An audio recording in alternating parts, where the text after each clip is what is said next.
Steelers fans, let's dive deep into what's brewing with the Pittsburgh Steelers as they prepare to hit the field. Again, right from the start of training at St. Vincent College, there's a scene that feels almost traditional. 11 players on each side lining up, the offense taking the snap and handing the ball off. Then again, another handoff. This kind of repetition isn't just routine, it's a statement. Run first, run first, run first. That phrase is practically a mantra that echoes in every meeting, practice, and discussion around the team. Now, why is everyone so convinced the Steelers will prioritize the ground game this season? Well, part of it is history. The Steelers have always been a team that relies heavily on their rushing attack. That's in their DNA. Then, there's the numbers from last year. They ran the ball more than most teams in the league, attempting over 500 rushes throughout the NFL season, ranking them near the top in sheer volume. But the story isn't just about how often they ran. The efficiency was a different matter, averaging just over 4 yards per carry and ranking near the bottom of the league in rushing average doesn't exactly scream dominance on the ground. Still, the commitment to running it down the field was clear. But here's where things get interesting, and where some skepticism creeps in. Inside the locker room and among the coaches, there's a widespread feeling that the run-first approach will stick around. Yet, if you look at the moves the front office has made, things don't quite add up if the Steelers plan to rely exclusively on pounding the ball. They've brought in players like METCALF, a wide receiver known for his size and ability to stretch the field. They've added Rodgers, a veteran quarterback with a storied passing career. Then there's Jalen Jennings, another capable receiver, and whispers about adding more receiving weapons who can serve as reliable targets beyond just a ground-heavy offense. If this is truly a run-first team, why invest so heavily in weapons designed to win in the passing game? You have to wonder if the Steelers are setting up for a more balanced, perhaps even pass-leaning offense this season. It's a question that challenges the narrative repeated everywhere, that it's all about handing off early and often. The reality is that there are plenty of reasons to expect changes in how the Steelers attack. Caleb Johnson is expected to bring an upgrade at running back, though it's worth noting that while he's shown promise in lower leagues, he hasn't yet proven himself in the NFL spotlight. Then there's Jaylen Warren, who some believe will thrive with a bigger workload, but he hasn't yet carried that load in the league either. The offensive line, led by key players and under the guidance of Arthur Smith's zone blocking scheme, is another factor. More time in the system usually means better execution, but that's no guarantee. What also stands out is the presence of multiple tight ends who add size and physicality, which naturally benefits the run game, while not all of them are elite blockers. Having 3 tight ends on the field regularly makes it easier to create lanes and open running paths compared to spreading 5 wide receivers across the field. The big picture suggests a season where the Steelers might lean on the run to establish rhythm and confidence early on. It's a strategy that benefits the offensive line and running backs, giving them a chance to settle in. It's also a way to ease Rodgers into the offense as he learns the plays and builds chemistry with his teammates. Rodgers, after all, is a seasoned pro who could use the opening weeks to get comfortable handing off before the passing game takes a bigger role. Looking ahead to the early part of the schedule, especially the game in Dublin against the Vikings, the Steelers and their opponents may be closely matched, making the ability to run effectively even more critical. Establishing the run early could help control the clock, manage the tempo, and keep defenses guessing. But the question remains, will this offense stay rigidly committed to running first? Or will they mix in more passing than some expect? The additions to the receiving corps hint that throwing the ball won't just be a last resort or a way to set up the run. It might be a key component in keeping defenses off balance and opening up opportunities on the ground. The Steelers have long been criticized for predictability, especially with the repeated handoffs followed by short passes or punts. But if the offense can find a better balance and create unpredictability, it will make them much harder to defend. The old handoff, 3rd and long punt routine just won't cut it anymore if the team wants to compete at a high level. Turning to the offensive line, this offseason saw a major focus on building strength and depth along the trenches. Omar Khan and the coaching staff have poured energy into improving both the run and pass blocking units. This isn't just about throwing money at the line. It's about cultivating talent and fostering cohesion between the veterans and the younger players. One player who has drawn attention is Zach Freeser, the rookie center who exceeded expectations last season. Freezer's ability to make plays that rookies typically aren't capable of, from creating running lanes to adjusting on the fly and maintaining his speed, has already earned him praise. While he might not be the highlight reel type who makes explosive blocks 20 yards downfield, his consistency and effectiveness right in front of the line is invaluable. Any coach, from position coach to head coach, knows the importance of that kind of presence in the middle of the offensive line. Alongside Freezer, there are other young linemen like Mason McCormick and Troy Fauanu who are all expected to take the next step in their development. Mike Tomlin, the head coach, is known for pushing second-year players hard, demanding improved conditioning and sharper performance. He expects them to shed the rookie mistakes and start playing at a higher level physically and mentally. Tomlin's approach is intense, but it's a big reason why players like Freezer are already showing promise early in their careers. Conditioning is a huge focus because it's what allows linemen to maintain power and technique late into games, and that's critical for sustaining a strong running attack. The commitment to the offensive line isn't just about running the ball. It's about building a foundation for the entire offense. A strong line means Rodgers can have more time to throw, receivers can run routes with confidence, and running backs can hit holes decisively. It also sends a message about the team's identity. Physical, tough, and disciplined. This offseason, the Steelers have invested draft picks and free agent money to shore up the line, showing how seriously they take that part of the game. It's not a quick fix, and fans may have to be patient as the unit gels and improves over the course of the season.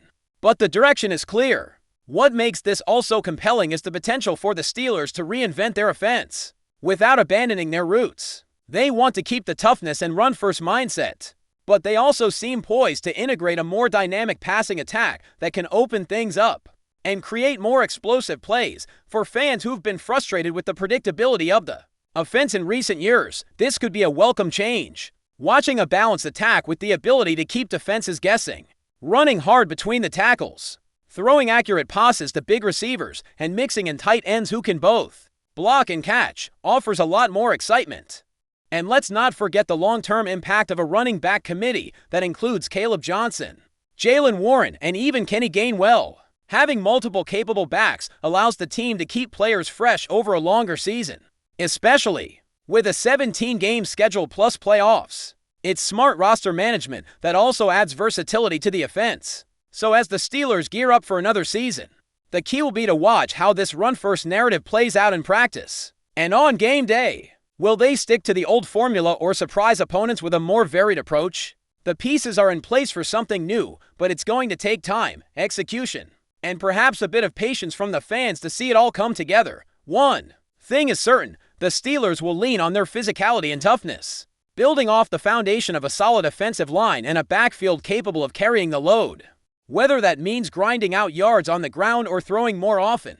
To take advantage of new weapons, the team is setting the stage for a season that could redefine what it means to be a Steelers offense. And through it all, the steady presence of Mike Tomlin will be critical. His leadership ensures that the team stays focused on fundamentals while pushing to improve every single day. His expectations for conditioning and performance, especially for younger players stepping into bigger roles, set the tone for a team that refuses to settle for mediocrity. This season, the Steelers have a chance to blend tradition with innovation to honor the run-first legacy while embracing a more multi-dimensional attack. The result could be a team that's not just tough to beat, but also exciting to watch, keeping fans on the edge of their seats every week. As the Steelers prepare to navigate a season full of uncertainty and opportunity, the spotlight inevitably shifts toward their quarterback situation. Aaron Rodgers, the veteran signal caller, carries with him both immense talent and a degree of question marks that intrigue fans and analysts alike. Rodgers is no stranger to success. He's a future Hall of Famer whose precision, intelligence, and calm under pressure have defined his career. Yet, after a few years of inconsistency and injuries, his ability to adapt to a new system and a new supporting cast is under scrutiny. Pittsburgh's offense, which has historically leaned heavily on the run, now finds itself at a crossroads. Will Rodgers command an offense built around his strengths, or will he have to conform to a scheme designed to protect a younger quarterback? The addition of Rodgers signals a shift, whether subtle or dramatic, in the Steelers' offensive philosophy. He is a master at reading defenses pre-snap and making adjustments on the fly, traits that can elevate an offense beyond the basics of handoff, handoff, and quick pass. But his success depends heavily on the protection he receives up front and the quality of his receiving cores. That's where the offseason moves become critical. With DK Metcalf in the mix, the Steelers suddenly have a game-changing wideout capable of turning short throws into long gains and challenging even the most physical defensive backs. Metcalf's ability to stretch the field vertically opens up the offense in ways the Steelers haven't seen in recent years. His size, speed, and raw athleticism demand double teams and create mismatches that Rodgers can exploit with precise timing. But football is never just about one player, especially on offense. Surrounding Metcalf is a group of receivers that, while perhaps not flashy on paper, offers versatility and reliability. Jauan Jennings provides a physical presence in the slot, capable of fighting for contested catches and adding yards after the catch. New acquisitions and draft picks add depth, giving the team options to create mismatches and keep defenses guessing. The Steelers appear committed to giving Rodgers the weapons necessary to revive a passing game that was too often limited by injuries and inconsistent play in previous seasons. Meanwhile, the tight ends, often an overlooked element, play a crucial role in both the run and pass game. Tight ends in Pittsburgh's offense are not just blockers. They're safety valves for Rodgers when the pocket collapses, routes that can keep drives alive and frustrate defensive coordinators. Their dual threat ability adds a layer of complexity to the offense, making it harder for opponents to predict whether the Steelers will power through the middle or spread the ball wide. The interplay between the run game and the pass game is what ultimately determines offensive success. A strong rushing attack forces defenses to stack the box, opening passing lanes behind the linebackers and safeties. Conversely, an effective aerial assault can prevent defenses from focusing solely on the run. For the Steelers, blending these two aspects will be the key to unlocking their full potential. The commitment to running first doesn't necessarily mean abandoning the pass.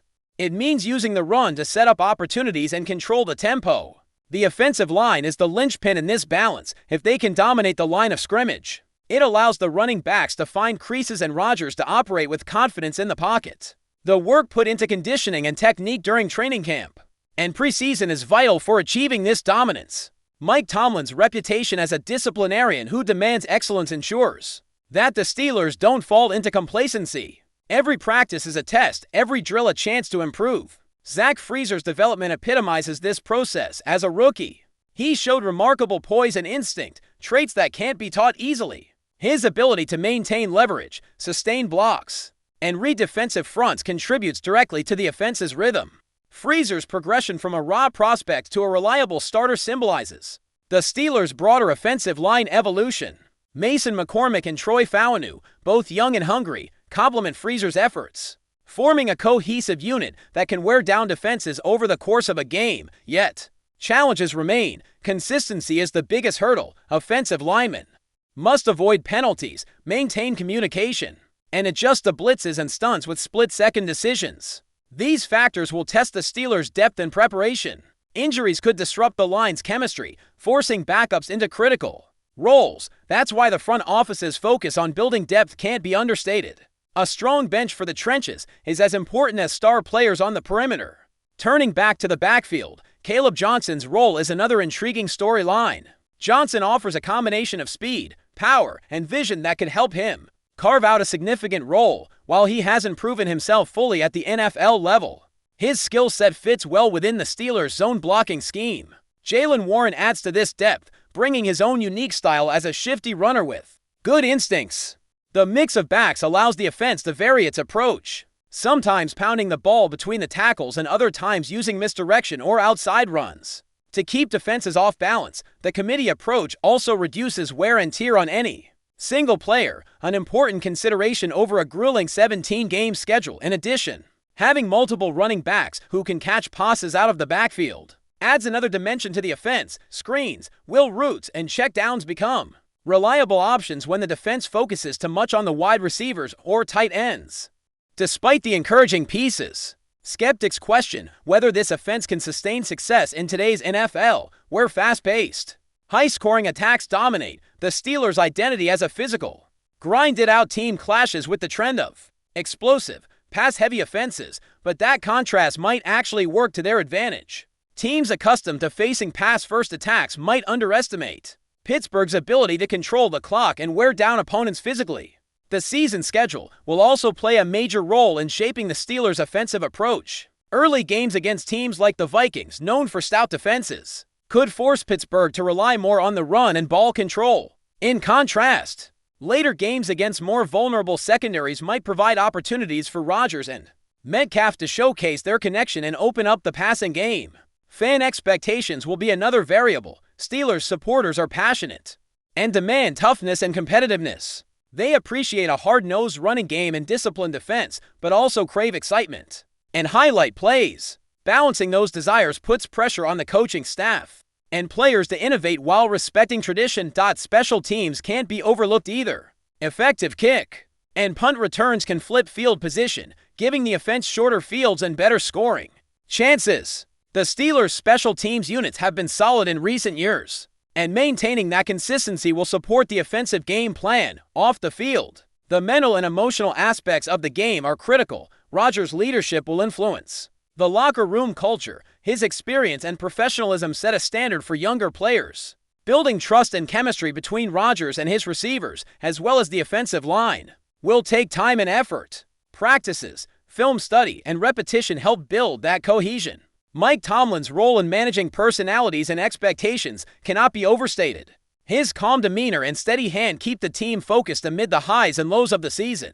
Tomlin's ability to inspire effort and discipline will be tested, especially if early results are uneven. Looking ahead, the Steelers' offensive success hinges on blending their traditional run-first philosophy with a modern passing attack, led by an elite quarterback and a talented group of receivers. If they can strike that balance, they'll become a formidable opponent capable of adapting to various defensive schemes. Ultimately, the Steelers' 2025 season will be a test of resilience, adaptability, and execution. The offense has the talent and the pieces in place, but translating that into wins requires consistent performance from every player on every snap. From the trenches to the skill positions, from coaching to conditioning, every element must align. The intrigue surrounding Pittsburgh's offense is what makes football such an exciting sport. It's not just about raw talent or star power. It's about how a team integrates new pieces, evolves strategy, and faces challenges head-on. The Steelers have a rich history of overcoming adversity and defying expectations, and this season could add another chapter to that legacy. As the first game draws near, the questions linger. Will the run-first approach dominate, or will the passing game take center stage? How will Rodgers perform with new weapons and a revamped offensive line? Can the young players rise to the occasion and fulfill their potential? Only time will tell. But one thing is clear, the Steelers are poised for an intriguing season, full of possibilities. But before we dive in, don't forget to subscribe to Steelers Nation Central and hit the like button on this video. Your support helps us keep bringing you the latest updates on the Pittsburgh Steelers, and don't forget to share your thoughts on the news in the comments below. Whispers are getting louder around the NFL, and if recent rumblings are to be believed, a storm might be brewing within the walls of the Pittsburgh Steelers locker room. Sources close to the team suggest that star wide receiver DK Metcalf has reportedly expressed serious dissatisfaction with veteran quarterback Aaron Rodgers, to the point of allegedly demanding the signal caller's exit from the team. Nothing has been officially confirmed, but the buzz around Metcalf's supposed ultimatum has already set off a wave of speculation. While both players have remained tight-lipped publicly, insiders claim tensions have been building for weeks. The reason? Personality clashes, differing leadership styles, or perhaps frustrations with on-field chemistry. No one knows for sure. But where there's smoke, there's usually fire. Metcalf, known for his fiery passion and intense competitive spirit, reportedly feels that Rodgers' leadership has not resonated with the locker room. Some suggest that Metcalf is unhappy with the direction of the offense under Rodgers' guidance, and that his frustrations have reached a boiling point during training camp. Others point to subtle signs during press conferences and social media activity, a lack of mutual acknowledgement, cryptic posts, or simply body language that hint at deeper issues beneath the surface. Adding intrigue is the fact that Metcalf has significant influence within the team. As one of the league's most physically dominant receivers, his voice carries weight. If he truly is unhappy and calling for Rodgers' removal, that could pose a real dilemma for the Steelers' front office. Do they side with the future or the past? The elite wideout or the Hall of Fame-bound quarterback? Of course, it's all still rumor. No official statement has been made, And it's possible this is just the kind of preseason drama that surfaces in the absence of meaningful games. But in a league where locker room dynamics can define a season, this potential rift between two superstar talents is too big to ignore. One thing is certain, all eyes will be on Pittsburgh in the coming weeks. Whether this rumor fizzles out or explodes into something more, the Steelers may soon face a franchise-defining decision. That's it for this update. If you enjoyed the video and want to keep receiving exclusive news about the Pittsburgh Steelers, make sure to subscribe to Steelers Nation Central and give this video a like. We always look forward to hearing your comments and opinions. See you in the next video.